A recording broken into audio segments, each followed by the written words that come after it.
bien-aimé, mon frère, c'est ça le spirituel. Donne d'abord ton mort à Jésus et ensuite lui, il te le rendra vivant. Alléluia. Elle a exécuté la parole de l'homme de Dieu. Et quand dans l'obéissance, il y a les prophéties qui se relâchent, l'homme de Dieu ne craint point. Ainsi par l'Éternel. L'huile qui est dans ta maison ne va point diminuer. Farine qui est dans ton pot ne va jamais finir. Jusqu'au jour où moi, l'Éternel, je ferai tomber la pluie sur la face du sol. Alléluia. Amen. Et quand elle a obéi, elle a donné à manger à l'homme de Dieu. Pendant qu'elle préparait la nourriture de l'homme de Dieu, le miracle auquel elle ne s'attendait pas était en train de se produire dans le pot et dans la cruche. Dieu d'abord. Alléluia. La Bible des jours passaient et passaient. Un jour, le fils unique de cette veuve a tombé malade. L'enfant meurt. Ça, c'est la mort physique maintenant. Et voici ce qui se passe. Il y a un mystère. La femme va faire quelque chose, je vais expliquer ça après. Elle dit à l'homme de Dieu, donc tu es venu ici. Elle dit vraiment, homme de Dieu, qui a dit entre toi et moi? Donc toi, tu es venu ici pour me rappeler quoi? Mes iniquités. Pour que mon fils meure. Quand l'homme de Dieu a entendu ça, l'homme de Dieu a pris son enfant. Il a transporté dans la chambre où lui il dormait. Il dit Dieu. Tu n'as pas dit qu'elle-même, elle a reconnu qu'elle a commis l'iniquité. Alléluia. Tu as dit que celui qui avoue ses transgressions et te laisse obtient miséricorde. Tu es dans ta parole. Je veux que tu ramènes son fils en vie. Parce que dans tout le pays ici, c'est chez elle que tu m'as envoyé comme un ox. Elle m'a reçu. Et tu as dit que celui qui reçoit un homme de Dieu en sa qualité d'homme de Dieu aura sa récompense. Et comme je suis ton porte-parole, comme je suis ton représentant, je commande que l'âme de l'enfant revienne. Les âmes ont ramené l'âme de l'enfant. Et l'enfant a repris. Acclame Jésus.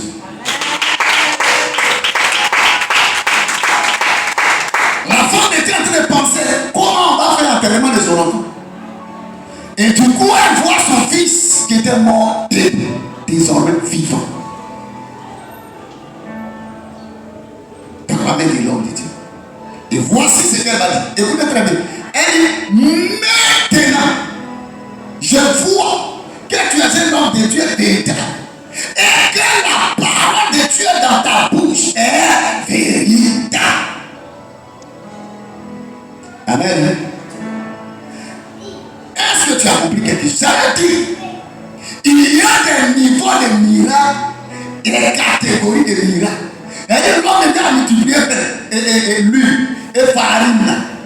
Elle croyait, mais elle n'a jamais pensé que l'homme là pouvait ramener un mort en vie. Alléluia. Donne ton mort à Jésus et il te rendra vivant. Amen. Donc bien aimé, ce matin tu es en vie. Ici on est dans le côté de mort spirituelle et mort physique. Parce que la mort est premièrement spirituelle avant d'être physique. Amen. Jézabel, chez elle, là, c'était Sidon. Mais chose bizarre, c'est chez elle, Dieu envoie l'homme de Dieu. C'est la femme d'Akab qui était ici. Celle qui a les faux prophètes. Celle dont dans son pays, on adore les faux dieux. C'est là-bas que Dieu envoie le serviteur de Dieu pour qu'il soit nourri. Quelqu'un ici? Donc, bien aimé, ce matin, tu vas comprendre.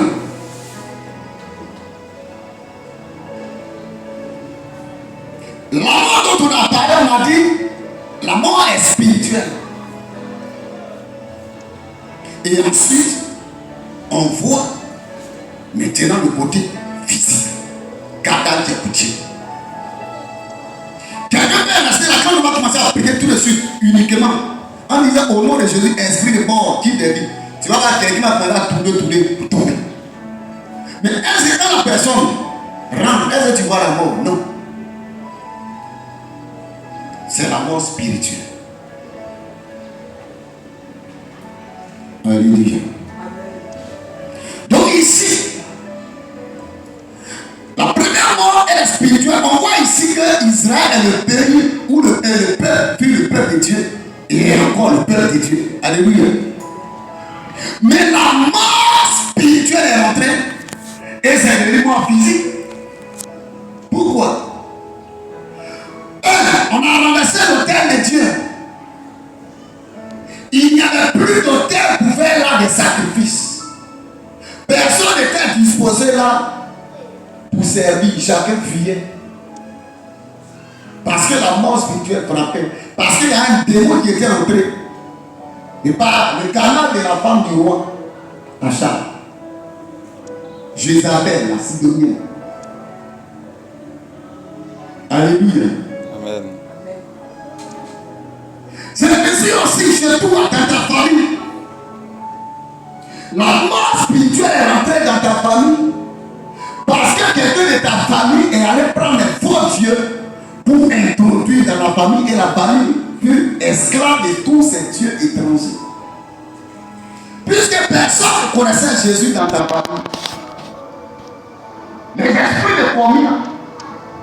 Ton père prend ton nom, il dit, il va te protéger, il va te donner au marabout. On t'envoie un esprit de graveau, on t'envoie un esprit de serpent, on t'envoie un esprit de tortue. Tout est en retard dans ta vie. Ça, c'est la mort spirituelle. Parce qu'il n'y a pas d'autel de Dieu quelque part chez toi. L'autel qui est chez toi fut dédié au démon. Et cela a envoyé quoi? La fermeture du ciel. Lorsque le ciel permet, le contraire c'est la malédiction.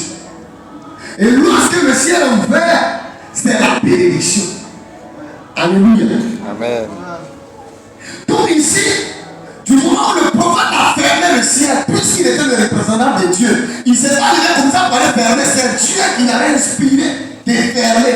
Pourquoi? Parce que quand tu prends le livre d'Exode, tu verras que Dieu dit, lui, il est le Dieu qui est jaloux.